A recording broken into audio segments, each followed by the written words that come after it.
हरे राम राम राम हरे हरे, हरे कृष्ण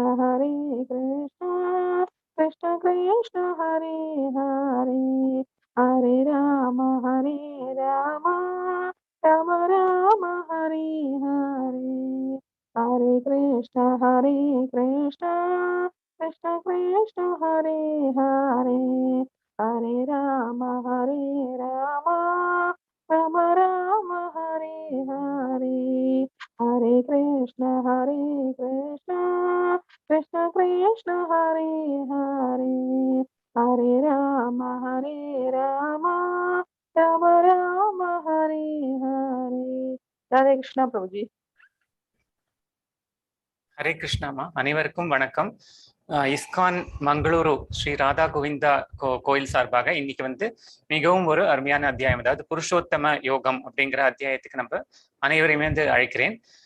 இது பகவான் புருஷோத்தமர் அப்படின்னு புருஷோத்தமரான முழுமுதற் கடவுள் அப்படின்னு சொல்லுவோம் இல்லையா? அப்படிதான் நம்ம எல்லா இதுலையுமே பாக்குறோம். நம்ம இந்த மாசம், அதாவது இந்த கார்த்திகை மாசம் வரப்போகிறது, அதை புருஷோத்தம மாசம் அப்படின்னு தான் சொல்ற வழக்கம் உண்டு. ஸோ அதனால அந்த கார்த்திகை மாசத்தில் இந்த புருஷோத்தம அத்தியாயத்தை வாசிப்பது ரொம்ப விசேஷம் அப்படின்னு சொல்லுவார்கள்.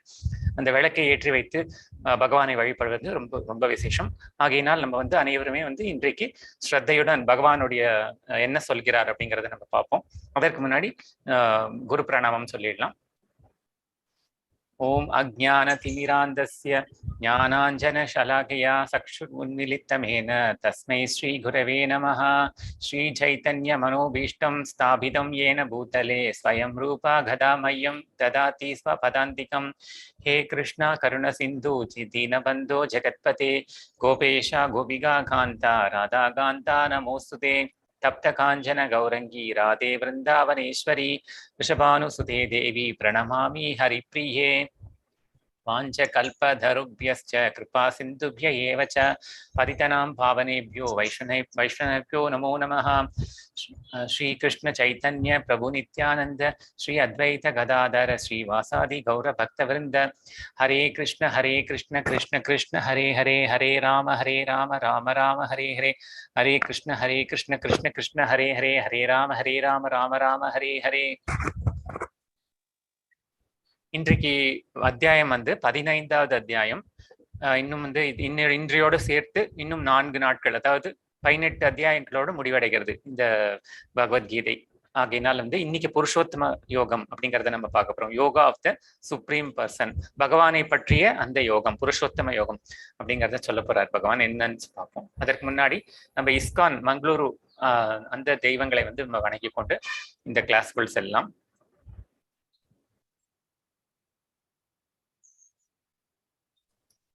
இப்போ நேர்த்திக்கு அத்தியாயத்தோட சுருக்கம், நேத்திக்கு 14வது அத்தியாயத்தோட சுருக்கம் பார்க்கலாம். முக்குணங்களில் நம்ம அனைவருமே வசப்படுதலை, இந்த ஜட உலகத்தில், அதாவது இந்த முக்குணங்களில் உயிரினங்கள் எப்படி வசப்பட்டு இருக்கிறது அப்படிங்கிறத பத்தி இதம் ஞான உபாஸ்ருத்திய அப்படிங்கிற 1லேருந்து 9 ஸ்லோகம் வரைக்கும் பகவான் விவரித்தார். அதற்கு பின் முக்குணங்களின் வசத்தில் உள்ள உயிரினத்தின் குணாதிசயங்கள் எப்படி இருக்கும், ஒவ்வொரு குணத்துல சத்வத்துல இருக்கிறவங்களுக்கு எப்படி இருப்பாங்க, ரஜஸ் குணத்துல அதிகமா இருக்கிறவர்கள் எப்படி இருப்பார்கள், தமோ குணத்தில் அதிகமாக இருப்பவர்கள் எப்படி இருப்பார்கள் அப்படிங்கிறத நம்ம பார்த்தோம். அதே மாதிரி நம்ம இதுல முக்கியமா என்ன பார்க்கணும்னா, எல்லாமே இந்த சத்வ ரஜஸ் தமோ குணங்கள் கலந்துதான் இருக்கும். அனைவருக்குமே கலந்துதான் இருக்கும். ஒரு நாளிற்குள்ளேயே ஒரு நாள் சத்வகுணம் முதலில், அதாவது காலை வேளையில் சொல்லப்படுகிறது, அதாவது பிரம்ம முகூர்த்தம் அப்படின்னு சொல்றோம் இல்லையா, அந்த நேரங்களில் சத்வகுணம் மேலோங்கி இருக்கும் அப்படின்னு சொல்லப்பட்டிருக்கிறது. அதற்கு பின் ரஜோகுணமும், பின்பு இரவு நேரங்களில் தமோ குணமும் அதிகமாக இருக்கும் அப்படிங்கிறது சொல்லப்பட்டிருக்கிறது. ஆகையினால் தான் நம்ம இந்த ஹரே கிருஷ்ணா மகாமந்திரத்தை இல்ல எந்த ஜபமோ செய்வது அந்த பிரம்ம முகூர்த்தம் அப்படிங்கிற அந்த 4லேருந்து 6 அதுக்குள்ள பண்ணணும் அப்படின்னு சொல்லியிருக்கார்கள். அதே மாதிரி இந்த முக்குணங்களில் செயல்பாடுகள் எப்படி இருக்கும், அப்புறம் உயிர் துரத்தல், அந்த முக்குணங்களில் உயிர் துறப்பவன் ஒவ்வொருவன் ஒவ்வொரு குணத்தில் ஆதிக்கத்தில் இருக்கும் போது உயிர் துறக்கிறான், அவன் எப்பேற்பட்ட கதியை அடைகிறான் அப்படிங்கிறது 10லேருந்து 18 ஸ்லோகங்கள்ல பகவான் விவரிச்சார். யதா சத்வே பிரவர்த்தேது அப்படின்னு சொல்லிட்டு, அப்புறம் முக்குணங்களை கடந்து செல்வது எப்படி, மாம்ச யோ அவ்யபச்சாரினே அப்படின்னு சொல்லிட்டு 19லேருந்து 27 எப்படி இந்த முக்குணங்களை கடக்க முடியும், பகவானை ஆசிரயித்து அவருடைய அவர் சம்பந்தமான காரியங்களிலே ஈடுபட்டு பகவானிடமே முழுவதுமாக நம் மனதை லயித்து அது வந்து இந்த முக்குணங்களை வந்து எப்படி எளிதாக கடக்க முடியும் அப்படின்னு சொல்லிட்டு நம்ம பார்த்தோம். இப்போ வந்து இந்த அத்தியாயத்துல வந்து ஜட உலகத்திலிருந்து பற்ற அறுத்தல் அதை பற்றி வந்து முதல் 5 ஸ்லோகங்கள் அசங்க சஸ்திரேன திருடேன சித்வா அப்படிங்கிறதுல பார்க்க போறோம். அப்புறம் வந்து ஜட உலகத்திலிருந்து ஆன்மீக உலகத்திற்கு செல்லுதல் அதை பற்றி வந்து அதை குறித்து 6லேருந்து 11 ஸ்லோகங்கள் பார்க்க போகிறோம். வந்து பஷ்யந்தி ஞான சக்ஷுஷா அப்படின்னு சொல்லிட்டு அப்புறம் 12லேருந்து 15 ஸ்லோகங்கள் வேதைஷ்ட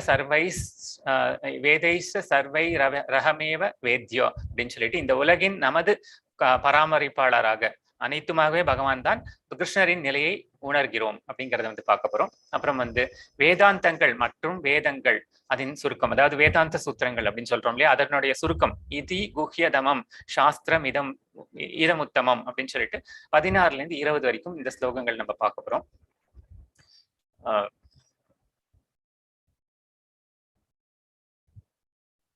இப்ப வந்து முதல் ஸ்லோகம் வாசிக்கலாம். முதல் 2 ஸ்லோகங்கள். राधे कृष्णा प्रभु जी। भगवद गीता चैप्टर 15 अध पंचदशोऽध्यायः पुरुषोत्तम योगः श्री भगवानुवाच ऊर्ध्वं मूलम् अधश्याहम् अश्वत्थं प्राहुहव्यहं छन्दांसि यस्य पर्णानि यस्तं वेद स वेदवेत् अधश्चोर्ध्वं प्रगश्रुत्या तस्य शाखा गुणप्रवृत्ता विषयप्रवालः अधस्तमूलान् अनुसन्दधानि कर्मानुबन्धिनी मनुष्यलोके. புருஷோத்தமரான முழுமுதற் கடவுள் கூறினார், மேல் நோக்கிய வேர்களையும் கீழ் நோக்கிய கிளைகளையும் வேத பதங்களை இலையாகவும் கொண்ட ஒரு ஆலமரம் உள்ளது அப்படிங்கிறது பகவான் சொல்றார். இம்மரத்தை அறிந்தவன் வேதங்களை அறிந்தவன் ஆகிறான் அப்படிங்கிறத பகவான் சொல்றார். அதாவது இந்த ஆலமரம்ங்கிறது வந்து மேல் நோக்கிய வேர்கள் இருக்கும். இந்த வேர்கள் வந்து சாதாரணமா மரத்துக்கு வந்து கீழ் நோக்கிய வேர்கள் தான் நம்ம பார்த்திருக்கோம். ஆனா வந்து பகவான் சொல்றது வந்து ரொம்ப விசித்திரமான ஒரு என்னங்கிறத நம்ம பார்ப்போம். மேல் நோக்கிய வேர்களையும் கீழ் நோக்கிய கிளைகள்ல வந்து கீழ் நோக்கி படர்ந்து விரிந்து போய் கொண்டிருக்கிறது. அதே மாதிரி வந்து அந்த இலைகள் வந்து வேத பதங்களையே இலைகளாக கொண்ட ஒரு ஆலமரம். இப்போ நீங்க சித்திர வடிவத்தில் பார்க்கிறோம் இல்லையா, இங்க பாக்குறோம். இதுதான் இந்த ஆலமரத்தை தான் பகவான் சொல்றார். இம்மரத்தின் கிளைகள் ஜட இயற்கையின் முக்குணங்களால் வளப்படுத்தப்பட்டு மேல் நோக்கியும் கீழ் நோக்கியும் விரிகின்றன. முக்குணங்கள் நேத்திக்கு பார்த்தோம் இல்லையா, சத்வம் ரஜஸ் தமஸ், அந்த முக்குணங்களால் வந்து அது வந்து வளப்படுத்தப்பட்டு மேல் நோக்கியும் கிளைகள் வளர்கின்றன, கீழ் நோக்கியும், அதாவது கிளைனா பார்த்தீங்கன்னா எல்லா இடமும் தான் பறந்து விரிஞ்சிருக்கும். ஆனா வந்து இந்த மரத்துக்கு உண்டான வேர் வந்து மேல் நோக்கி போகிறது, கிளைகள் எல்லாமே வந்து மேலேந்து கீழ் நோக்கி வருகிறது. அதை மட்டும் நம்ம புரிஞ்சுக்கணும். உப கிளைகள் புலனின்ப விஷயங்கள் ஆகும்.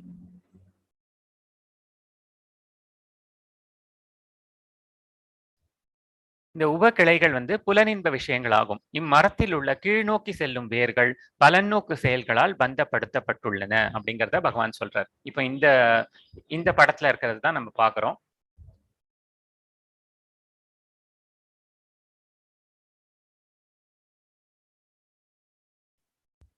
இப்போ இந்த படத்துல பார்க்கிறோம் இல்லையா, இந்த வேர்கள் அனைத்துமே வந்து மேல் நோக்கியும் இந்த கிளைகள் அனைத்துமே வந்து கீழ் நோக்கி, அதாவது மேலே இது வந்து மேல இருக்கிறது வானம் அப்படின்னு சொல்லிட்டு எடுத்துட்டோம்னா மேல வந்து கோலோக வைகுண்டம் இருக்கிறது.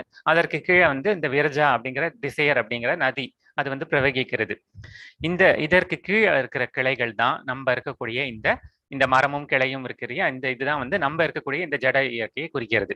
இதுல வந்து நிறைய விஷயங்கள் போட்டிருக்கிறது, நீங்கள் பார்த்தால் தெரியும். இந்த வந்து கலைகள்ல வந்து எக்கனாமிக் டெவலப்மெண்ட், ரிலிஜியோசிட்டி, சென்ஸ் கிராட்டிஃபிகேஷன் அப்படின்னு சொல்லிட்டு நிறைய விஷயங்கள் போட்டிருக்கிறது. இது எல்லாமே வந்து இந்த வேதத்துல இருக்கக்கூடிய அந்த வேத பதங்கள், அப்புறம் வந்து அந்த வேத சம்பந்தமான விஷயங்கள், அப்புறம் நம்ம இந்த ஜட உலகிற்கு சம்பந்தமான இந்த சென்ஸ் ஆப்ஜெக்ட்ஸ் அதெல்லாம் இருக்கு. நம்ம நேற்றுக்கு பார்த்தோம் இல்லையா, எல்லாமே. அதாவது இது வந்து ஒரு உண்மையிலேயே இந்த மரம் இல்லை, ஆனா வந்து இது வந்து ஒரு அதாவது கண்ணுக்கு தெரியாத ஒரு மரம் அப்படின்னு வைத்துக் கொள்ளலாம். நம்ம கண்ணுக்கு அதிர்ஷ்டமான ஒரு மரம் இருக்கிறது அப்படிங்கிறத நம்ம புரிஞ்சுக்கணும். நம்ம இப்போ அடுத்த 2 ஸ்லோகங்கள் நம்ம வாசிக்கலாம். 3, 4.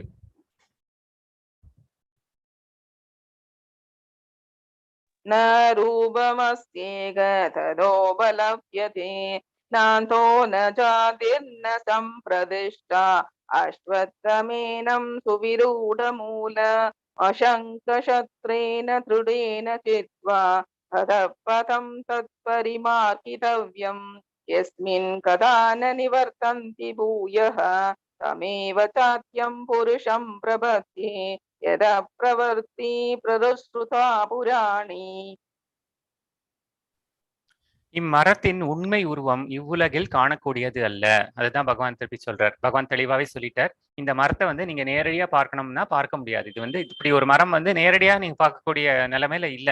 ஆனா வந்து சூட்சுமமாக இந்த முக்குணங்களின் ஆதிக்கம் நம்ம நேற்று பார்த்தோம் இல்லையா, சத்வம் ரஜஸ் தமஸ் அப்படிங்கிற அவருடைய அந்த ஜட சக்திகள், அந்த ஜட சக்திகளின் அதனுடைய தாக்கத்தில் உள்ள அந்த சூக்ஷ்ம ரூபத்தில் வந்து இம்மரமானது பறந்து விரிந்து உள்ளது. எங்கே இது வந்து எங்கே முடிகிறது, எங்கே தொடங்குகிறது, அல்லது இதன் அஸ்திவாரம் எங்கே இருக்கின்றது என்பதை யாராலும் புரிந்து கொள்ளவே முடியாது. இந்த சம்சாரம்ங்கிறது வந்து ரொம்ப நீண்ட பெரிய ஆலமரம். இது வந்து சம்சாரம் அப்படிங்கிறது ஒரு சாதாரண ஒரு வார்த்தையால சொல்லிவிட்டோம். ஆனால் வந்து அது சொல்லி முடிக்கக்கூடிய ஒரு விஷயம் கிடையாது. ஏன்னா வந்து பல விஷயங்கள் நம்ம வந்து நம்மளை வந்து கீழே தள்ளுவதற்கு பல விஷயங்கள் இந்த பிரபஞ்சத்தில் உள்ளன. எப்படியாவது இது இந்த ஒரு பெரிய மாய வலை அப்படின்னு சொல்றோம் இல்லையா, இது வந்து எப்படியாவது நம்ம அனைவரையும் வந்து நம்மளை வந்து கீழே தள்ளி விட்டு விடும். ஒரு இதில் வந்து நம்ம பிடித்துக்கொண்டு ஒரு கிளையை பிடித்துக்கொண்டு எழுந்தோமானால் அடுத்தது வந்து கீழே தள்ளிவிடும். அப்பேற்பட்ட ஒரு பெரிய பறந்து விரியக்கூடிய ஒரு ஆலமரத்தின் கிளைகளும் கப்பியும் கிளையுமாக இருக்கக்கூடிய, இப்போ இங்க பாக்குறோம் இல்லையா, நிறைய விழுதுகள்லாம் வருகிறது. இது வந்து இப்போ இதோடைய பிரதிபிம்பம் வந்து கீழே தெரிகிறது இல்லையா, இந்த கீழே தெரிகிற பிரதிபிம்பம் போலதான் வந்து இந்த மரம் இந்த உலகத்திற்குள் பறந்திருக்கிறது அப்படின்னு சொல்றாரு. இந்த மேல இருக்கக்கூடிய இந்த நடுப்புற இருக்கிற ஒரு இது கண்ணாடி போல வைத்துக் கொண்டோம் இந்த தண்ணீர்ல வந்து இதோட பிரதிபிம்பம் தெரிகிறது. மேலே இருக்கக்கூடியது வந்து இந்த கோலோக வைகுண்டம் அப்படின்னு சொல்றது, அதுதான் உண்மையான மரம், அங்கதான் இருக்கிறது. அதனுடைய பிரதிபிம்பமாகத்தான் நாம் அனைவருமே இங்க வந்து தெரியப்படுகிறோம். இந்த எப்படி வந்து இந்த தண்ணீரில் வந்து அதோட மரத்தோடைய வந்து பிரதிபிம்பம் கீழே தெரிகிறதோ, அதே போல்தான் இங்க வந்து இப்போ இங்க பார்த்திருக்கிறனால் கீழே வந்து வேர்கள் இருக்கின்றன, மேல் பக்கம் வந்து அதாவது மேலே வந்து வேர்கள் தெரிகின்றன பிரதிபிம்பத்தில், கீழ்ப்பக்கம் வந்து கிளைகள் தெரிகின்றன. அப்படியே வந்து இதுவா ஆப்போசிட்டா தானே தெரியும் இல்லையா இப்போ பிரதிபிம்பத்துல. அது மாதிரிதான் இந்த மரமானது, இந்த ஆலமரமானது இங்கு படர்ந்திருக்கிறது. இதனுடைய உண்மையான உருவத்தை நீ புரிந்து கொள்ள வேண்டுமானால், இதனுடைய மூலம் எங்க இருக்கிறது அப்படின்னு தெரிந்து கொள்ள வேண்டுமானால், அது தெரிந்து கொள்ள முடியாது. அதை வந்து நம்ம புரிஞ்சுக்கணும்னா நம்ம வந்து இந்த உலகத்தை விட்டு வெளியில போனாதான் நம்ம புரிஞ்சுக்க முடியும் அப்படிங்கிறது தான் பகவான் சொல்றாரு. இப்போ நம்ம ஒரு கண்ணாடியை நம்ம பாக்குறோம், நம்ம கண்ணாடியை பார்த்துட்டு அதுல எல்லாமே வந்து வலது பக்கம் இருக்கிறது இடது பக்கமா தெரியும். அதே மாதிரி இப்போ வந்து இந்த தண்ணீரில் பார்த்தோம்னால் மேல இருக்கிறது கீழே தெரியும். ஆனா வந்து உண்மையான உருவம் எதுங்கிறது பார்த்தோம்னா நம்மளுக்கு குழப்பமாக இருக்கும். நம்ம வந்து உண்மையான இடத்திற்கு போனோமானால் தான் நமக்கு வந்து என்னங்கிறது புலப்படும். அதே மாதிரிதான் இங்க இருந்து கொண்டு, இந்த பிம்பத்தில் இருந்து கொண்டு நம்மால் வந்து கிரகித்துக் கொள்ள முடியாது. இந்த உலகத்தில் எப்படி இருக்கிறது அப்படிங்கிறத வந்து கிரகித்துக் கொள்ள முடியாது. இந்த பிம்பத்திலிருந்து நம்ம வந்து வெளியில போக வேண்டும். அந்த உண்மையான நிலையான அந்த கோலோக வைகுண்டம் அப்படிங்கிறது தான் உண்மையான நிலை, நம்மளுடைய உண்மையான நிலை, உண்மையான இடம். அதற்கு போனால்தான் நமக்கு வந்து உண்மை எப்படி வந்து சத்தியமா பகவான் வந்து எப்படி இருக்கிறார், பகவான் வந்து அது அவருடைய படைப்புகள் உண்மையிலேயே எப்படி இருக்கின்றன அப்படிங்கிறத நம்ம அங்க போனால்தான் நம்ம வந்து புரிந்து கொள்ள முடியும். அதற்கு செய்யப்படும் பிரயத்தனம் தான் இவை அனைத்துமே. ஆனால் பலமாக வேரூன்றியுள்ள இந்த மரத்தை பற்றின்மை என்னும் ஆயுதத்தால் உறுதியுடன் வெட்டி சாய்க்க வேண்டும். அதன் பின்னர் எங்கே செல்வதால் மீண்டும் திரும்பி வருவதில்லையோ அந்த இடத்தை நாடி அங்கே யாரிடமிருந்து எல்லாம் தொடங்குகின்றதோ, யாரிடமிருந்து எல்லாம் விரிவடைகின்றதோ அந்த பரமபுருஷ பகவானிடம் நாம் சரணடை வேண்டும். அதாவது பற்றின்மை என்னும் கோடாரியால் நீ வந்து இதை வெட்டி சாய்க்க வேண்டும் அப்படின்னு சொல்லிட்டு பகவான் சொல்றார். பற்றின்மைனா வந்து இந்த முக்குணங்கள் வந்து உன்னை பந்தப்படுத்தி கொண்டேதான் இருக்கும் எல்லா விஷயங்களிலும். அது வந்து நான் செய்திருக்கிற வேலை, செய்து வைத்திருக்கிற ஏற்பாடு. ஆகையினால் அது வந்து அதோடைய குணத்தை மாற்றிக் கொள்ளாது. நீ தான் வந்து உன்னுடைய குணத்தை மாற்றிக் கொள்ள வேண்டும். இந்த ஒரு பிரதிபிம்ப உலகத்திலிருந்து நீ தப்பிக்க வேண்டுமானால் நீ உன்னுடைய அதாவது உன்னுடைய கண்ணோட்டத்தை நீ மாற்றிக்கொண்டு நீ வந்து என் சம்பந்தமான காரியங்களில் ஈடுபட்டாயானால் மெதுவே நானே வந்து அந்த அதாவது நீ பற்றின்மையை வளர்த்து கொள்ள வேண்டும் சொல்றாரு பகவான். இந்த எல்லா விஷயங்களிலும் இந்த விஷயாந்தரங்களில் இருக்கு இல்லையா, இந்த மெட்டீரியல் திங்ஸ்ல எல்லாம் வந்து பற்று அதிகமா வருது. அதெல்லாம் வந்து நம்ம வந்து விலக்கிக்கணும். அதுக்கும் ஒரு வழி சொல்றார் பகவான். அதாவது ஒரு காமம்ங்கிறது வந்து எந்த ஒரு கட்டத்தில் வந்து நம்ம வந்து விலக்கிக் கொள்ளலாம் அப்படிங்கிறத பத்தி பகவான் சொல்றாரு. ஒரு காமம் ஆசைங்கிறது வந்து வரும்போதே, அதாவது ஒரு உற்பத்தி ஆகிறது இல்லையா? ஒரு பொருளை நம்ம பார்க்கிறோம். அந்த பார்க்கும் போதே நம்மளுக்கு வந்து அது ஈர்க்கப்படுகிறோம். அந்த தருணத்திலேயே நம்ம வந்து அந்த பொருளிலிருந்து நம்முடைய கவனத்தை திருப்பி பகவானிடம் நாம் வந்து நம் மனதை செலுத்திவிட வேண்டும். அப்பொழுதுதான் வந்து அதிலிருந்து விடுபட முடியும் அப்படிங்கிறத பகவான் வந்து சொல்லியிருக்கார். ஆகையினால் இந்த பற்றின்மையை வந்து வளர்த்து கொள்வது வந்து அப்படிதான். நம்ம வந்து முத்த விட்டுட்டு நம்ம வந்து அதை வந்து திருப்பணும்னு நினைச்சோம்னா ரொம்ப கஷ்டம். எப்பவுமே வந்து முதல்ல ஆரம்ப கட்டத்திலேயே நம்ம வந்து அதை வந்து திருப்பி விட வேண்டும். இல்லை என்றால் அது வந்து வேரூன்றி விடும். அதற்கு பின் அதிலிருந்து வெளிவருவது ரொம்ப கடினமாகிவிடும். ஆகையினால் இந்த பற்றின்மை அப்படிங்கிற இந்த ஒரு கோடாரிய ஒரு ஆயுதத்தால் வந்து இதனுடைய இந்த வேர்களை வந்து நீ வெட்டி விட்டாயானால் இந்த மரம் வந்து சாய்ந்து விடும். சாய்ந்து விடும்னா இந்த மரத்திலிருந்து நீ விடுபட்டு விடுவாய். நீ உண்மையான நிலையை வந்து நீ அடைந்து விடுவாய். அப்புறம் இன்னொரு ஓமானம் கூட பகவான் இது பிரபுபாதர் வந்து சொல்லியிருக்கார். அவர் என்ன சொல்றாருன்னா, இந்த முக்குணங்களை பத்தி நேத்திக்கு பார்த்தோம் இல்லையா? இந்த முக்குணங்கள்ங்கிறது வந்து ஒரு பெரிய வலை போல. அதை வந்து நம்ம சிக்கிக் கொண்டு இருக்கிறோம். எப்படி வந்து ஒரு மீனவன் வந்து ஒரு பெரிய வலையை போட்டு மீன்களை வந்து பிடிக்கிறானோ, அந்த வலையை போட்டுட்டான்னா அந்த அந்த மீன் வந்து அதுல இருந்து வெளியில வரவே முடியாது அதால. ஒரே ஒரு வழிதான் இருக்கு. அந்த மீனவனே வந்து சரி போனா போறது அப்படின்னு சொல்லிட்டு அந்த வலையிலேருந்து அந்த மீனை வந்து எடுத்து திரும்ப விட்டாதான் உண்டு. அதே மாதிரிதான் நம்ம எல்லாருமே வந்து இந்த மாயை, இந்த முக்குணங்கள்ங்கிற பெரிய வலையில நம்ம எல்லாருமே சிக்கி கொண்டிருக்கிறோம். மீனவனாகி அந்த பகவான் கிருஷ்ணர் ஒருத்தர் வந்து நினைச்சு சரி பரவாயில்லை இவனை வந்து காப்பாற்றி விடுவோம் அப்படின்னு சொல்லிட்டு அந்த வலையிலிருந்து அவரை எடுத்தால் தான் உண்டு. நம் பிரயத்தனத்தால் வந்து இது நடக்கவே நடக்காது. ஆகையினால் நம்ம வந்து வேற என்ன முயற்சி செய்து இதுல இருந்து வெளியில வரணும்னு நினைச்சாலும் அதுல இருந்து வெளியில வரவே முடியாது. பகவான் திருவடியை பற்றினால் ஒழிய இது வந்து நடக்கக்கூடிய காரியமே கிடையாது.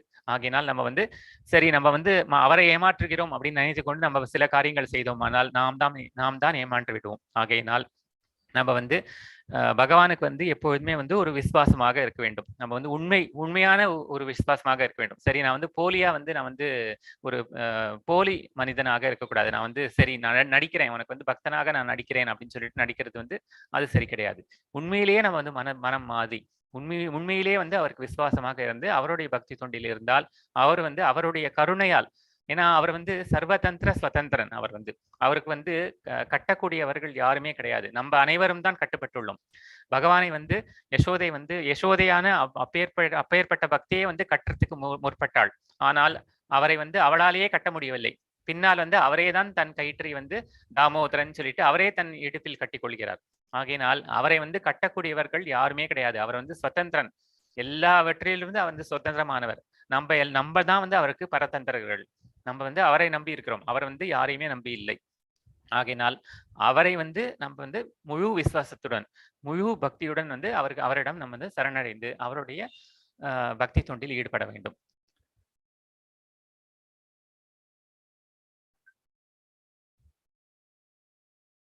ஐந்து ஆறு வாசிங்க மாத்த. निर्माण मोह चिदशंग दोष अध्यात्म नित्या विनिवृत्त कामा द्वन्द्वैर्विमुक्ता सुख दुःख संजय रक्षन्त्य मूढा पदमं दत् न दत्पाश्यते सूर्यो न शशांको न भावः यत्कर्माण निवर्तन्ते தத்தாம பரமம் மம. பொய் கௌரவம், மயக்கம் மற்றும் தவறான சங்கத்திலிருந்து விடுபட்டு நித்தியத்தை புரிந்து கொண்டு பௌதிக காமத்தை நிறுத்திவிட்டு இன்ப துன்பம் என்னும் இருமையை ஒழித்துவிட்டு மயக்கம் உறாமல் இருப்பவர்கள் பரமபுருஷனிடம் சரணடைவது எவ்வாறு என்பதை அறிந்து இந்த நித்திய ராஜ்யத்தை அடைகின்றனர் அப்படின்னு சொல்லிட்டு பகவான் வந்து இதை விஸ்தாரமா சொல்றார். இது வந்து பொய் கௌரவம் இதெல்லாம் இருக்கக்கூடாது. இந்த மயக்கம், தவறான சங்கம் நம்ம நேத்திக்கே பார்த்தோம். இந்த 4 விதமான அந்த தவறான விஷயங்கள் வந்து ஈடுபடக்கூடாது. அது வந்து நாளைக்கு அத்தியாயத்துல வந்து விவரமாக கூறப்போகிறோம். இருந்தாலும் வந்து இந்த நோ இன்டாக்சிகேஷன் சொன்னோம் இல்லையா, இது வந்து 4 பிரின்சிபல்ஸ் வந்து இங்க இஸ்கான்ல சொல்லப்பட்டிருக்கிறது. பிரபுபாதர் சொல்லியிருக்கார். No intoxication, no meat eating, no illicit sex, அப்புறம் வந்து நோ கேம்பிளிங். இந்த 4 விதிகளையும் நம்ம வந்து பின்பற்ற வேண்டும். இது வந்து ஒரு பேசிக் பிரின்சிபல்ஸ் அப்படின்னு சொல்றோம். இது வந்து இதுதான் அடிப்படை கொள்கைகள். இது மாதிரி இந்த தேவையில்லாத இந்த பௌதிக காமத்தை வந்து நிறுத்திவிட வேண்டும். இந்த தவறான சங்கத்திலிருந்து நம்ம வந்து நிறைய விஷயங்கள்ல வந்து தவறான ஒரு பற்றுதல் வைத்துக் கொண்டிருக்கிறோம். வேண்டாத விஷயங்கள். எனக்கு வந்து நிறைய சொத்து வேண்டும், நிறைய பணம் வேண்டும். அப்புறம் அது மட்டும் இல்ல, நிறைய வேண்டாத காமங்கள்லாம் நிறைய இருக்கிறது. எல்லாவற்றிலிருந்து வந்து நம்ம வந்து சங்கத்தை, அதனுடன் இருக்கிற அந்த சம்பந்தத்தை வந்து நம்ம வந்து கொஞ்சம் கொஞ்சமா விலக்கி கொண்டு விட வேண்டும். அதுதான் பகவான் சொன்னார். முதல் ஸ்டேஜ்லயே, ஃபர்ஸ்ட் ஸ்டேஜ்லயே நம்ம வந்து அதை செஞ்சுட்டோம்னா அது ரொம்ப ரொம்ப ஈஸியா இருக்கும். நம்ம முதல்லயே கண்டுபிடிச்சு இந்த வந்து இதற்கு மேல் வந்து பற்றுதல் வந்து விட்டது அப்படின்னு சொல்லிட்டு முதல்லயே அதை விடுவிச்சுட்டோம்னா அது வந்து ரொம்ப சுலபமாக இருக்கும். முற்ற விட்டு விட்டோம்னால் நாம் தான் கஷ்டப்பட போகிறோம் பின்னாடி. ஆகையினால் இதில் வந்து மயக்கமுறாமல் இருப்பவர்கள், இப்படி வந்து இந்த இன்ப துன்பம் என்னும் இருமையை ஒழித்து மயக்கமுறாமல் இருப்பவர்கள் தான் பகவானிடம் வந்து சரணடைவது எப்படி அப்படிங்கிறத அறிந்து அவருடைய ராஜ்யமான இந்த கோலோகம், இங்க பாக்குறோம் இல்லையா, கோலோகம் வந்து இவர் இந்த மகாரிஷிகள் தபஸ்விகள்லாம் வந்து எப்படி போகிறார்கள், கோலோகத்திற்கு அவர்கள் செல்கிறார்கள். சித்திர ரூபத்தில் பார்க்கிறோம். இந்த அஷ்டாங்க யோகங்கள் செய்து போகிறார்கள். ஒரு சில பேர் ஞான யோகத்தில், ஒரு சில பேர் வந்து அந்த கர்ம யோகத்தில் செல்கிறார்கள். ஆனா வந்து நம்ம வந்து இப்ப பகவான் சொல்றார், இந்த பக்தி யோகம், அதாவது என்னிடம் சரணடைவது ரொம்ப சுலபமான வழி இல்லையா? பகவானிடம் சரணடைவது தான் மிகவும் சுலபமான வழி. பக்தி யோகம் தான் மற்ற யோகங்களை விட மிகவும் சுலபமானதும் சீக்கிரம் பலன் கொடுக்கக்கூடியதும் ஆகும் அப்படிங்கறத சொல்றார். எனது அந்த பரம வாசஸ்தலம் சூரியனாலோ சந்திரனாலோ நெருப்பினாலோ மின்சாரத்தினாலோ ஒளியூட்டப்படுவது இல்லை. அதனை அடைபவர்கள் ஒருபோதும் இந்த ஜட உலகிற்கு திரும்புவதும் இல்லை. அங்க வந்து சூரிய சந்திரர்கள்லாம் கிடையாது அவருடைய லோகத்தில். ஏன்னா வந்து அதுவே ஸ்வயம் பிரகாசமானது. இப்பொழுது இங்க வந்து இந்த உலகங்களில் வந்து வெளிச்சம் இல்லை அப்படிங்கிறதுனால சூரியன் வருது, சந்திரன் வருது. ஏன்னா வந்து இதுக்கு வந்து சுயமா பிரகாசிக்கக்கூடிய தன்மை கிடையாது. ஆனா பகவானுடைய அந்த உலகங்கள், அவற்றிற்கு வந்து இங்கிருந்து ஒளி வருகிறது என்றால் பகவானுடைய உடலிலிருந்தே அந்த ஒளி தோன்றும். அவருடைய உடலிலிருந்து புறப்படும் ஒளியானது அதுவே வந்து அந்த உலகம் முழுவதும் ஒளிர செய்யும். ஆகையினால் அங்க வந்து ஒளிக்கு தேவையான அவசியமும் இல்லை. அங்க வந்து இங்க இருக்கிறது போல வந்து அந்த பசி துக்கம், அப்புறம் வந்து இன்பம் துன்பம், அப்புறம் வந்து பிறப்பு இறப்பு ஆகியவையெல்லாம் அங்க கிடையாது. அங்க வந்து காலமும் கிடையாது. அங்க வந்து எப்படி இங்க நம்ம பார்த்தோம் இல்லையா, நேத்திக்கு வந்து நம்ம பார்த்தோம், இது துருவன் வந்து பெரிய ஒரு பதவி கொடுத்தார் அப்படிங்கிறத பார்த்தோம் நம்ம நேத்திக்கு சரித்திரத்தில், நேத்திக்கு அத்தியாயத்தின் கடைசியில் பார்த்தோம். ஏன்னா அவர்களுடைய கால கணக்கே வேறு. இந்த பிரம்மலோகமாக இருக்கட்டும், மற்ற லோகங்களாக இருக்கட்டும், அதனுடைய கால கணக்கே வேறு. நம்மளுடைய கால கணக்கு வந்து ரொம்ப நீண்டு கொண்டே போகும். அவருடைய கால கணக்குல இப்போ அவங்களுடைய காலத்துல வந்து ஒரு வருஷம்னா இங்க வந்து பல கோடி வருஷங்கள் ஆகிவிடும். ஆனால் அந்த காலம் கூட பகவானுடைய இருப்பிடமான அந்த கோலோக வைகுண்டத்தில் வந்து கிடையவே கிடையாது. காலம் வந்து நகரவே நகராது. அது வந்து ஸ்டாண்ட் ஸ்டில் அப்படின்னு சொல்றோம் இல்லையா. காலம் நகர்ந்தால்தான் நமக்கு வந்து அந்த பிறப்பு இறப்பு மூப்பு ஆகியவை வந்து வரும். அங்க வந்து காலம் வந்து நகரவே நகராது. எல்லாம் வந்து எப்படி இருக்கிறதோ அப்படியே நித்தியமாக இருந்து கொண்டே இருக்கும். இது வந்து ஒரு வர்ணனை, எப்படி இருந்து இந்த கோலோகம் இருக்கும் அப்படிங்கிறது வந்து ஜஸ்ட் ஒரு பிக்டோரியல் ரெப்ரசன்டேஷனா போட்டிருக்காங்க. இப்படிதான் இருக்கும் அப்படின்னு இல்லை, இப்படி இருக்கலாம் அப்படின்னு சொல்லிட்டு ஒரு எப்படி வந்து அஷ்ட சக்கிகள் பகவானை சூழ்ந்து கொண்டு ராதாராணி கூட சேர்ந்து எப்படி ஒரு நடனம் ஆடிக்கொண்டு ஆடி பாடிக்கொண்டு பகவான் நாமத்தையே கோஷமிட்டு கொண்டிருப்பார்களோ அதே போல வந்து இது எப்பொழுதுமே நித்திய ஆனந்தமயமாக இருக்கக்கூடிய ஒரு கோலோகம் அப்படின்னு சொல்லிட்டு நம்ம வந்து ஒரு புரிந்து கொள்ளலாம். இப்பொழுது வந்து 7, 8 பார்க்கலாம். மாதாஜி வாசிக்கலாம். மமேஷ்வாம்சோ ஜீவலோகே ஜீவபோத சனாதனः மனசஷ்டானி இந்திரியாணி பிரகிருதிஸ்தானி கக்ஷதி சரீரம் யதவாப்னோதி யச்சாப்யுத்க்ராமதீஸ்வரः ஹிருஹித்வைதானி சம்யாதி வாயோர்கந்தானி வாஷயாத். இந்த கட்டுண்ட உலகில் இருக்கும் ஜீவாத்மாக்கள் எல்லோரும் எனது நித்தியமான அம்சங்கள் ஆவர். கட்டுண்ட வாழ்வின் காரணத்தால் மனம் உட்பட 6 புலன்களும் இவர்கள் மிகவும் கடினமாக சிரமப்படுகின்றனர். மனம் உட்பட 6 இது சொல்றார், 6 புலன்கள், 5 புலன்கள் தான், மனத்தையும் சேர்த்து கொண்டு 6 புலன்கள், அதையும் சேர்த்து இந்த 6 புலன்களின் தாக்கத்தினால் இவர்கள் வந்து மிகவும் சிரமப்படுகின்றனர். ஆனால் இந்த ஜீவாத்மாக்கள் அனைவருமே வந்து என்னுடைய அம்சங்கள் தான், என்னுடைய நித்தியமான அம்சங்கள் தான். அதை வந்து புரிந்து கொள்ளவில்லை அப்படின்னு சொல்றாரு. நம்ம வந்து இந்த உடல்னு சொல்லிட்டு பிரமித்து விடுகிறோம். நம்ம வந்து இந்த உடல் கிடையாது. நம்ம அனைவருமே வந்து உள்ள இருக்கக்கூடிய அந்த அந்தராத்மா அப்படின்னு சொல்லக்கூடிய அந்த ஜீவாத்மா. அதற்கு வந்து ரூபமும் கிடையாது, குணங்களும் கிடையாது. அது வந்து நிர்விகாரம். பகவான் எப்படி வந்து ஒரு மாறாத என்றுமே நித்தியமாக இருக்கக்கூடிய ஒரு இருக்கக்கூடியவரோ, அதே போல் வந்து அவரிடமிருந்து வந்த நம் அனைவருமே கூட ரெண்டுமே நித்தியமானவர்கள் தான். இந்த உடல் மட்டும்தான் அழியக்கூடும். ஆனால் இந்த ஆத்மாவுக்கு வந்து பிறப்பு இறப்பு எதுவுமே கிடையாது. காற்று வந்து நறுமணத்தை தாங்கி செல்வதை போல ஜட உலகில் இருக்கும் உயிர் வாழி ஒரு உடலிலிருந்து மற்றொரு உடலுக்கு வாழ்வின் பல்வேறு உணர்வுகளை சுமந்து செல்கிறான். இவ்வாறு ஒரு வகையான உடலை பெற்று பின்னர் மீண்டும் வேறொரு உடலை ஏற்பதற்காக இதனை கைவிடுகிறான். இதுதான் நடக்கிறது அப்படிங்கறத பகவான் சொல்றார். எப்படி ஒரு காத்துல வந்து ஒரு நல்ல ஒரு புஷ்பத்தை சுமந்து புஷ்பத்தின் வழியாக அந்த காற்று வந்ததுனால் அது வந்து நல்ல கந்தத்தை பரப்பும். அதே வந்து ஒரு துர்நாற்றம் வீசக்கூடிய இடத்தில் அந்த காற்று வந்ததுன்னா அது வந்து துர்நாற்றமான ஒரு கந்தத்தை வந்து சுமந்து கொண்டு செல்லும். அதே போலதான் நம்ம வந்து இந்த உடல்ங்கிறது வந்து நல்ல விஷயங்களை நம்ம செஞ்சோம்னா அந்த நல்ல நினைவுகளை, பகவான் சம்பந்தமான அந்த நல்ல நினைவுகளை சுமந்து கொண்டு அடுத்த தேகத்துக்கு செல்கிறோம். இல்ல நம்ம வந்து தவறான காரியங்களில் ஈடுபட்டோமானால் அந்த நினைவுகளே நம்ம சுமந்து கொண்டு அடுத்த தேகத்தை எடுத்துக்கொண்டு கொள்கிறோம் அப்படின்னு சொல்றாரு. 9:10 வாசிக்கலாம்.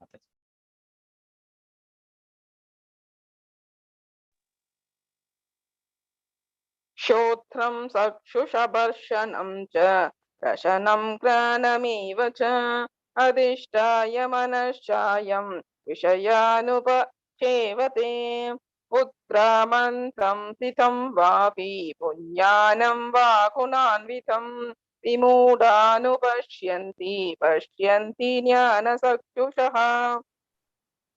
இவ்வாறு வேறொரு ஸ்தூல உடலை பெறும் உயிர் வாழி மனதை மையமாக கொண்டுள்ள ஒரு குறிப்பிட்ட விதமான கண், காது, மூக்கு முதலிய புலன் ஆகியவற்றை அடைகிறான். இதன் மூலம் குறிப்பிட்ட புலனின்ப விஷயங்களை அவன் அனுபவிக்கின்றான். முட்டாள்கள் தான் என்ன செய்வார்கள்? உயிர்வாழி எவ்வாறு தனது உடலை கைவிடுகிறான் என்பதையோ, இயற்கை குணங்களின் மயக்கத்தில் கீழ் எத்தகைய உடலை அவன் அனுபவித்துக் கொண்டுள்ளான் என்பதையோ முட்டாள்கள் புரிந்து கொள்ளவே முடியாது. ஆனால் யாருடைய கண்கள் ஞானத்தின் பயிற்சியில் பெற்றுள்ளதோ, ஞான பயிற்சி வந்து பகவானிடம் வந்து லயித்து விட்டதோ, அவரால் இவை அனைத்தையும் வந்து தனியாக வேறுபடுத்தி காண இயலும் அப்படிங்கிறத வந்து பகவான் சொல்றார். இந்த கண், காது, மூக்கு முதலிய இந்திரியங்கள் வந்து இது வந்து ஒரு குறிப்பிட்ட ஸ்தூல உடல். அதாவது ஸ்தூல உடல்னா வந்து கண்ணால் பார்க்கக்கூடிய ஒரு உடல், அதை வந்து எடுத்துக்கொள்கிறான். அதற்கு தகுந்த கண், காது, மூக்கு முதலிய புலன்கள் அடைகிறான். அதன் மூலம் வந்து அவன் வந்து புலனின்ப விஷயங்களில் ஈடுபடுகிறான். ஆனால் இந்த மாதிரி வந்து எப்படி ஒருத்தன் வந்து உடலை தான் எப்படி வந்து ஒரு சட்டையை கழட்டி விட்டு இன்னொரு சட்டை போட்டுக் கொள்கிறோமோ, அதை போல வந்து இந்த நம்ம அனைவருமே வந்து இந்த படத்தில் காட்டுகிறார்கள் பாருங்கள். இந்த எப்படி வந்து ஒரு சட்டையை கழட்டிட்டு இன்னொரு சட்டையை போட்டுக்கிறோம் இல்லையா, இன்னொரு உடையை போட்டுக் கொள்கிறோம். அதே மாதிரிதான் இந்த உடலை கழித்து விட்டு அந்த வாழ்வின் இறுதியில் இன்னொரு உடலை எடுத்துக்கொள்கிறான். அப்படிங்கிறத வந்து பகவானுடைய ஞானத்தை, இந்த ஞானத்தை, பகவத்கீதை, பகவான் சம்பந்தமான ஞானத்தை பெற்றவர்கள் மட்டும்தான் வந்து இதை காண முடியும் அப்படின்னு சொல்றார் பகவான். 11-12 வாசிக்கலாம் மாதாஜி. யதந்தோ யோகினश्चैनं பஷ்யாத்மன்யவஸ்திதம் யதந்தோ அப்யக்ருதாத்மானோ நைனம் பஷ்யந்த்யசேதசः யதாதிக்யகதம் தேஜோ ஜகத்பாஷயதே கிலம் யச்சந்திரமசி யச்சாக்னோ தத்தேஜோ வித்தி மாமகம். தன்னுணர்வில் நிலை பெற்று முயற்சி செய்யும் ஆன்மீகவாதிகள் இவற்றை எல்லாம் தெளிவாக காண முடியும். ஆனால் வளர்ச்சி பெறாத மனமுடையவர்களும் தன்னுணர்வில் நிலை பெறாதவர்களும் முயற்சி செய்தாலும் கூட என்ன நடக்கின்றது என்பதை காண இயலாது. நல்ல ஞானிகள் மட்டும்தான் வந்து என்ன நடக்கிறது அப்படிங்கறத புரிஞ்சுக்கவே முடியும். இல்லைன்னா வந்து நம்ம வந்து ஒரு பிரமையிலேயே தான் இருந்து கொண்டு விடுவோம். சாதாரணமாக வந்து இந்த வளர்ச்சி பெறாத, அதாவது ஒரு ஞானம், பகவான் சம்பந்தமான அந்த ஞானத்தை வளர்த்து கொள்ளாமல் இந்த மாதிரி ஜட உலகத்தின் செயல்களிலேயே வேரூன்றி இருப்பவர்களுக்கு வந்து என்ன நடக்கிறது அப்படிங்கறத வந்து புரிந்து கொள்ளவே முடியாது அப்படின்னு சொல்றார் பகவான். உலகம் முழுவதிலும் இருளை விளக்குகின்ற சூரியனின் பிரகாசம் என்னிடமிருந்தே வருகின்றது. மேலும் சந்திரனின் பிரகாசமும் நெருப்பின் பிரகாசமும் கூட என்னிடமிருந்தே தான் வருகின்றன அப்படிங்கிறத பகவான் சொல்றார். என்னுடைய உடல், அதாவது எப்படி நம்ம பார்த்தோம் இல்லையா, அந்த ஆன்மீக உலகம் முழுவதும் பகவானுடைய அந்த உடலிலிருந்து கிளம்பக்கூடிய அந்த ஒளியினால் தான் பிரகாசம் ஊட்ட பெற்றிருக்கின்றன. அதே போலதான் பகவானுடைய ஒரு சிறு அந்த அவருடைய உடலிலிருந்து கிளம்பிய ஒரு சிறு துளி, அந்த ஒரு ஒளிதான் இந்த சூரியனையும் ஒளிர செய்கிறது, இந்த நட்சத்திரங்களையும் ஒளிர செய்கிறது, இந்த சந்திரனையும் ஒளிர செய்கிறது. அக்னி எரியக்கூடிய அந்த தன்மையும் பகவானுடைய அந்த ஒரு சிறு துளி அந்த ஒளியே ஒளியூட்டுகிறது. அவ்வளவு அப்பேற்பட்ட ஒரு பராக்கிரமம் உடையவர் பகவான். 13-14 மாதம். कामाविश्य च भूतानि धारयाम्यहमोऽसजः पुष्णामि शौचदी सर्वाः सोमो भूत्वा रसात्मकः अहं वैश्वानरो भूत्वा प्राणिनां तेगहमाश्रितः प्राणापानसमायुक्तः अशाम्यन्नं चतुर्विधम्. நான் ஒவ்வொரு கிரகத்திற்குள்ளும் நுழைகின்றேன். எனது சக்தியால் அவை பாதையில் நிலை பெற்று உள்ளன. நான் சந்திரனாகி எல்லா காய்கறிக்குள்ளும் வாழ்வு ரசத்தை வழங்குகிறேன். பகவான் தான் இப்போ நிறைய கிரகங்கள் இருக்கின்றன, நம்மளுக்கு தெரியும் இல்லையா. அந்த கிரகங்கள் எப்படி அந்தரத்தில் தொங்கிக் கொண்டு இருக்கின்றன. பகவான் தான் அந்த அனைத்து கிரகங்களுக்குள்ளும் புகுந்து அவருடைய அந்த அதீதமான திவ்யமான அந்த சக்தியின் ரூபத்தில் அவர் புகுந்து கொள்கிறார். புகுந்து கொண்டு அவற்றை அங்கேயே நிலை பெற்று இருக்க செய்கிறார். அதே போல் அவருடைய சக்தியினால் தான் அவை அந்த பாதையில் எந்த ஒரு ஆர்பிட் அப்படின்னு சொல்றோம் இல்லையா, அந்த பாதையில அது ஒரு ஒழுங்கா இயங்கணும்னா, இந்த பூமி ஒழுங்காக அந்த ஆர்பிட் அதனுடைய பாதையிலேயே சுற்றி கொண்டு இருக்கணும்னால் பகவான் தான் அது நிலை பெற்று இருக்க செய்கிறார். அதே போலதான் இப்போ சந்திரன்ல இருந்து தான் அந்த வரக்கூடிய அந்த கிரகங்கள் தான் அந்த இரவு நேரத்தில் இந்த காய்கறிகளுக்குள் அந்த ரசத்தை வழங்குகிறது அப்படிங்கறத சொல்வார்கள். அந்த ரசமாகவும் இந்த வாழ்வு ரசத்தை காய்கறிகளுக்கு வழங்குவதும் நானே, சந்திரனாக நானே இருந்து வழங்குகிறேன் அப்படின்னு சொல்றார். எல்லா உயிர் வாழிகளின் உடலிலும் ஜீரண நெருப்பாக இருக்கும் நான் உட்சுவாச காற்றுடன் வெளிசுவாச காற்றுடனும் இணைந்து 4 விதமான உணவை செரிக்க செய்கிறேன் அப்படின்னு சொல்றாரு. அந்த ஜாட்டரா அக்னி அப்படின்னு சொல்லுவோம் இல்லையா, ஒவ்வொருத்தரோட வயத்திலையும் அவர் தான் அகம் வைஸ்வானரோ பூத்வா அப்படின்னு சொல்லுவார் பகவான். இதுல சொல்லியிருக்காரு அகம் வைஸ்வானரோ பூத்வா அப்படின்னு சொல்லியிருக்காரு. அந்த வைஸ்வானரோ அப்படின்னு சொல்லக்கூடிய அந்த அக்னி இது எரிந்து கொண்டே இருக்கும். நம்ம வயிற்றில் எரிந்து கொண்டே இருக்கும். அந்த அக்னி எரிந்து கொண்டு இருக்கிறதுனால்தான் நமக்கு பசி வருகிறது, அந்த ஜீரணமும் ஆகிறது. அந்த ஜீரணம் செய்யக்கூடிய அந்த நெருப்பாகவும் நானே இருக்கிறேன். அதே மாதிரி இந்த உட்சுவாச காற்றுடனும் வெளிசுவாச காற்றுடனும் இணைந்து இந்த இது வெறும் இந்த அக்னி மட்டும் எரிந்து கொண்டிருந்தா போதாது. அதற்கு அந்த காற்றும் உள்ளும் வெளியும் போய் கொண்டு இருக்க வேண்டும். அப்பொழுதுதான் அந்த 4 விதமான உணவுப் பொருட்கள், அதாவது ஒரு சில உணவுப் பொருட்கள் மென்று சாப்பிடக்கூடியவை, ஒரு சிலது அப்படியே பருகக்கூடியவை, ஒரு சிலது கடித்து சாப்பிடக்கூடியவை, ஒரு சிலது உறிந்து சாப்பிடக்கூடியவை. ஆகையினால் இந்த 4 விதமான இந்த உணவுகளையும் நானே இவற்றை இந்த அக்னியும் எரிந்து கொண்டு அதே சமயத்தில் இந்த உள்ளேயும் வெளியேயும் அந்த காற்று செல்லும்படி செய்து நானே செரிக்க செய்கிறேன் அப்படின்னு சொல்றார் பகவான். ஜீரணமாக்க செய்கிறேன் அப்படின்னு சொல்றார். 15, 16, 17 மூன்றுமே வாசிக்கலாம். द्वाविमौ पुरुषलोके क्षरक्षाक्षर एव च क्षरक्षर्वाणि भूतानि. 15 वासिकलं प्रभुजी. ओके. सर्वस्य साहं हृदि सन्निविष्टो मत्तं हृदज्ञानमोहनं च वेदैश्च सर्वैः अहमेव वेद्यो वेदान्तकृत्वेदविवेकचाहम्.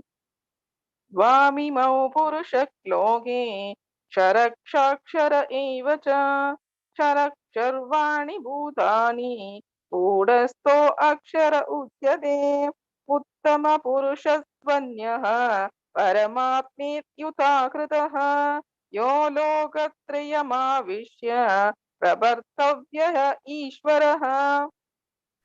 நான் எல்லோருடைய இதயத்திலும் வீற்றிருக்கின்றேன். என்னிடமிருந்தே ஞாபக சக்தியும் அறிவும் மறதியும் உண்டாகின்றன. எல்லா வேதங்களாலும் அறியப்பட வேண்டியவன் நானே.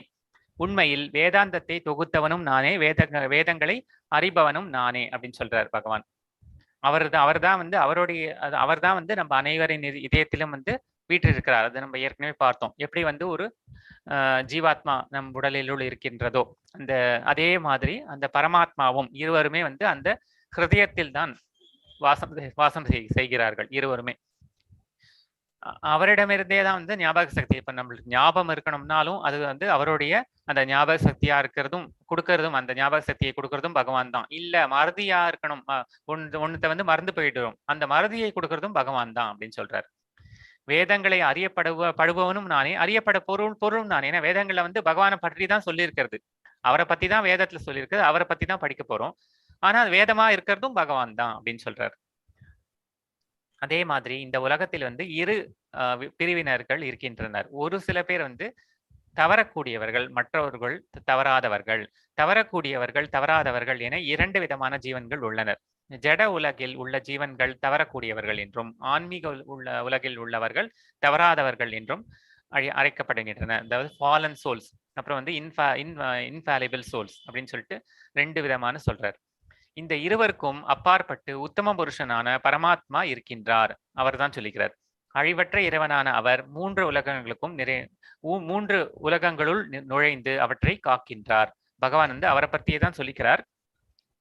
அதாவது உட்புருஷன், உத்தர புருஷன், உத்தம புருஷன் அப்படின்னு 3 கேட்டகரிஸ் சொல்லுவாங்க. அதாவது புருஷர்களையே வந்து ரொம்ப கீழான ஒருத்தன், அதாவது ரொம்ப புருஷன் அப்படின்னு சொன்னா வந்து அது வந்து ஆணையோ பெண்ணையோ குறிக்கிறது கிடையாது. அது வந்து ஒரு ஜீவாத்மாவை தான் குறிக்கும்.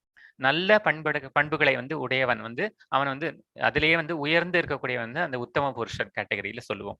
அப்புறம் வந்து மத்தியமாக, அதை விட கொஞ்சம் கம்மியா இருக்கிறவர்கள், மத்தியமாக இருக்கிறவர்கள், அதற்கும் கீழே இருக்கிறவர்கள் அப்படின்னு சொல்லிட்டு 3 கேட்டகரி சொல்லுவோம். இதுல வந்து பகவான் வந்து எப்பொழுதுமே வந்து புருஷோத்தமன் அப்படின்னு சொல்லுவோம். இந்த யோகத்தின் பேர் வந்து புருஷோத்தமன் தான், புருஷோத்தம யோகா. புருஷர்களிலேயே உத்தமன் அப்படின்னு யாரு பார்த்தோம்னா பகவான் தான் புருஷோத்தமன். அவர் தான் புருஷோத்தமரான முழுமுதற் கடவுள். ஆகையினால் இந்த ஜட உலகத்தில் வந்து நம்ம புரிஞ்சுக்கிறது என்னன்னா, 2 பேர்கள். இந்த ஜட உலகத்துல இருக்கிறது எல்லாருமே வந்து தவறக்கூடியவர்கள் தான். ஏதாவது ஒரு வகையில வந்து நம்ம வந்து தவறு இழைத்து விடுவோம். நம்மளால வந்து எல்லாவற்றிலையும் வந்து நேர்த்தியாக செய்ய முடியாது, பர்ஃபெக்டா இருக்க முடியாது. எதுலையுமே வந்து நம்மளுக்கு வந்து அரைகுறை ஞானத்தோடு, அரைகுறை அந்த உணர்வுகளோட, அதாவது எல்லாமே வந்து நம்ம பக்தி செஞ்சாலும் சரி, பக்தி வந்து ஓரளவுக்கு நம்ம செய்ய முயற்சி செய்வோம். ஆனால் வந்து எல்லாவற்றிலையும் வந்து ஒரு அரைகுறையாகத்தான் இருப்போம். வந்து எல்லாருமே வந்து தவறக்கூடியவர்கள் தான். ஆனால் ஆன்மீக உலகத்தில் இருப்பவர்கள் வந்து தவறாதவர்கள். இதுல வந்து விதிவிலக்கு வந்து மகான்களுக்கும், இப்ப வந்து பிரபுபாதர் அந்த ஆச்சாரியர்கள்லாம் இருக்கார்கள் இல்லையா, அவர் அதே மாதிரி இந்த யசோதா அவர்கள்லாம் பகவான் கூடயே இருந்தார்கள். அவர்கள் வந்து இந்த உலகத்தில் இருந்தால் கூட அவர்கள் வந்து தவறாதவர்கள் தான். ஏன்னா வந்து அவர்கள் வந்து பகவானால் அங்கீகரிக்கப்பட்டவர்கள். ஆகையினால் அவர்கள் இந்த உலகத்தில் இருந்தால் கூட அவர்கள் வந்து அந்த ஆன்மீக சக்தியின் ஆதிக்கத்தில் இருப்பவர்கள். ஆனா நம்ம அனைவருமே வந்து தவறக்கூடியவர்கள் தான் அப்படிங்கிறத பகவான் சொல்றார். 18, 19, 20 மூணுமே வாசிக்கலாம். यस्माक्षरमदिदोहगमक्षरादिविशोत्तम अदोऽस्मि लोके वेदे च प्रदिद पुरुषोत्तम यो मामेव अजं मूढो जानाति पुरुषोत्तमं स सर्वविद् भजति मां सर्वभावेन भारत इति गुह्यतमं शास्त्रम् इदम् उक्तं मया नः एतत् बुद्ध्वा बुद्धिमानस्यात् कृतकृतस्य च भारत. தவறக்கூடியவர்கள் தவறாதவர்கள் ஆகிய இருவருக்கும் அப்பாற்பட்டு நான் திவ்யமானவனாக இருப்பதாலும், நானே உத்தமமானவன் என்பதாலும், உலகிலும் வேதங்களிலும் நான் அந்த புருஷோத்தமனாக கொண்டாடப்படுகிறேன் அப்படின்னு சொல்றார் பகவான். எவன் ஒருவன் என்னை பரமபுருஷ பகவானாக ஐயமின்றி அறிகின்றானோ அவன் எல்லாவற்றையும் அறிந்தவனாகிறான். எனவே பரதனின் மைந்தனே, அவன் எனது பக்தி தொண்டில் தன்னை முழுமையாக ஈடுபடுத்தி கொள்கிறான் அப்படின்னு சொல்றாரு. அதுதான் நம்ம பார்த்தோம் இல்லையா, யசோதா இருக்கட்டும், அப்புறம் தேவகி வசுதேவரா இருக்கட்டும், யாரா இருந்தாலும் பகவான் கூடவே இருந்தவர்கள் அனைவரும், இந்த கோபிமார்கள் அனைவருமே, கோபகுமாரர்கள், அவர்கள் எல்லோருமே வந்து பகவானையே அனைத்தும் அப்படின்னு சொல்லிட்டு தான் இருந்தார்கள். அவர் வந்து ஒரு குன்றெடுத்து காத்தார். அந்த கோவர்தனத்தை வந்து எடுத்து காத்த போது அவர் வந்து எல்லாருமே கேட்கிறார்கள், நீங்கள் வந்து ஒரு அதிமானுஷமாக இருக்கிறீர்களே, ஒரு மானுஷ செயல் மாதிரியே இல்லையே, நீங்க வந்து இடது கை சுண்டு விரலால் வந்து நீங்க இந்த பெரிய இந்த மலையை கோவர்தனத்தை தூக்கி நிறுத்துகிறீர்கள், உங்களை பார்த்தா வந்து ஒரு மனுஷ மாதிரியே தெரியலையே அப்படின்னு சொல்லிட்டு சொல்றார்கள். அப்போ வந்து பகவான் சொல்றார், இல்ல இல்ல, நான் சாதாரணமான உங்களை மாதிரி ஒரு சாதாரணமானவன் அப்படின்னு சொல்லிட்டு நீங்க கொண்டால் தான் நான் வந்து இதை நான் பிடிப்பேன், இல்லைன்னா இறக்கி வைத்து விடுவேன் அப்படின்னு சொல்றாரு. உடனே வந்து சரின்னு மாத்தின்னு விடுறார்கள். அவர்கள் வந்து பகவானை வந்து கேள்வி கேட்கிறதே கிடையாது. நீ வந்து என்ன சொல்றியோ அது சரி, நான் வந்து இப்போ நான் வந்து இந்திரனுக்கு வந்து படைக்க வேண்டாம், நான் கோவர்தனத்துக்கு தான் படைக்கணும்னு சொல்றேன், சரின்னு சொல்லிட்டு அப்படியே கொண்டார்கள். ஒரு மறு கேள்வியே கிடையாது. அப்படித்தான் இருக்க வேண்டும் நம் வந்து பகவானிடம். பகவான் வந்து ஒன்று சொல்றார் அப்படின்னா வந்து அது வந்து உண்மையாகத்தான் இருக்கும். பகவானிடம் பூரண விசுவாசம் வேண்டும். அப்படிப்பட்ட ஒரு பூரண விசுவாசத்தோடு அத கண்மூடித்தனமான பக்தின்னு சொல்றோம் இல்லையா, அப்படி இருந்தாதான் பகவானுக்கு வந்து பகவானுடைய தொண்டில் உயர முடியும். பகவானிடம் மட்டும்தான் அந்த கண்மூடித்தனமான பக்தி வர வேண்டும். மற்ற இடத்தில் நமக்கு வந்து கண்மூடித்தனமான பற்று இருக்கக்கூடாது, பகவானிடம் மட்டும் இருக்க வேண்டும். அப்படி இருக்கக்கூடியவர்கள் தான் வந்து இந்த அவர்கள் வந்து எல்லாவற்றையுமே அறிந்தவர்கள் ஆகிறார்கள். ஏன்னா வந்து எல்லாவற்றுமே ஏன் அறிந்தவர்கள் ஆகிறார்கள்? ஏன்னா வந்து அவர்களுக்கு என்ன புரிஞ்சுடுது, நான் வந்து சொல்றது சரி அப்படிங்கிறது புரிந்து விட்டது. என்னை புரிந்து கொண்டு விட்டால் அனைத்துமே புரிந்ததாகிறது. ஏன்னா நான் தான் வேதம், வேதத்தை படைத்ததே நான் தான், வேதத்தை சொல்லப்பட்டிருக்கிறதும் நான் தான். எப்போ என்னையே புரிஞ்சுட்டாங்களோ அப்போ வந்து எல்லாத்தையுமே புரிந்தவர்கள் ஆகிறார்கள் அப்படின்னு சொல்றாரு. வேத சாஸ்திரங்களின் மிக மிக ரகசியமான பகுதி இதுவே. பாவமற்றவனே, தற்போது என்னால் இது வெளியிடப்பட்டுள்ளது. இதனை புரிந்து கொள்பவன் அறிஞனாகிறான். அவனது முயற்சிகள் பக்குவத்தை அடையும். அவனோட முயற்சிகள் வந்து பக்குவத்தை அறியும் அப்படின்னு சொல்றாரு பகவான். இப்போ இது வந்து ஜஸ்ட் ஒரு வர்ணனை தான். இது வந்து அனைத்து டெமிகாட்ஸ் இருக்காரு இல்லையா, உபதேவதைகள் அனைவருமே வந்து பகவானை வந்து இந்த பார்க்கடல் வீட்டிற்கும் அந்த பரந்தாமனை வந்து சேவிக்கின்றனர். அப்புறம் வந்து இது மற்றொரு கதை. இது நம்ம அன்னைக்கே பார்த்தோம். பிரம்மாவிடம் வந்து மற்ற தேவர்கள் வந்து போய் அவர்கள் வந்து பகவானை பற்றி அந்த விசாரத்தை, ஒரு அசுர ராட்சசர்களால் வந்து இந்த பூமிக்கு வந்து தீங்கு நேரும் போது அவர்கள் வந்து பகவானிடம் சென்று முறையிடும்படி பிரம்மதேவரிடம் கேட்கின்றனர். அந்த சம்பந்தமான இது வந்து சிவன் பார்வதி சம்பந்தமான சித்திரங்கள். இப்போ இதோட வந்து இந்த புருஷோத்தம அத்தியாயம்ங்கிறது நிறைவு பெறுகிறது. இதை இன்னைக்கு அத்தியாயத்தோட சுருக்கம் பார்க்கலாம். பற்றற்ற மற்றும் சரணடைதல், அது மூலம் வந்து இந்த பந்தத்திலிருந்து நம்ம வந்து எப்படி விடுபட்டுக் கொள்வது. அசங்க சஸ்திரேன திருடேன சித்வா அப்படின்னு சொல்லிட்டு இந்த ஞானம் என்னும், அதாவது பற்றறுத்தல் அப்படிங்கிற கோடாலியால் நீ இந்த மரத்தை வெட்டி சாய்ப்பாய் அப்படின்னு சொல்றாரு. ஜட உலகத்திலிருந்து ஆன்மீக உலகத்திற்கு செல்லுதல் பற்றி 6-11 சொல்லியிருக்கார். 12-15 வந்து இந்த உலகில் நமது பராமரிப்பாளராக கிருஷ்ணரின் நிலையை நம்ம வந்து உணர்ந்து கொள்ளுதல். கடைசியாக வேதாந்த சூத்திரங்களில் வந்து அதனுடைய சுருக்கமாக அதுல என்ன சொல்லப்பட்டிருக்கு, பகவான் தான் அனைத்தும், அவரை அறிந்தால் அனைத்தும் அறிந்தவர்கள் ஆகிறோம் அப்படின்னு சொல்லிட்டு இந்த 16-20 இந்த புருஷோத்தம அத்தியாயத்தை வந்து இதனுடன் நிறைவு செய்கிறார். ஓம் தஸ்ஸத் இதி ஸ்ரீமத் பகவத் கீதாசு உபனிஷத்சு பிரம்ம வித்யாயாம் யோகசாஸ்திரே ஸ்ரீ கிருஷ்ணார்ஜுன சம்வாதே புருஷோத்தம யோகோ நாம பஞ்சதசோத்யாயः.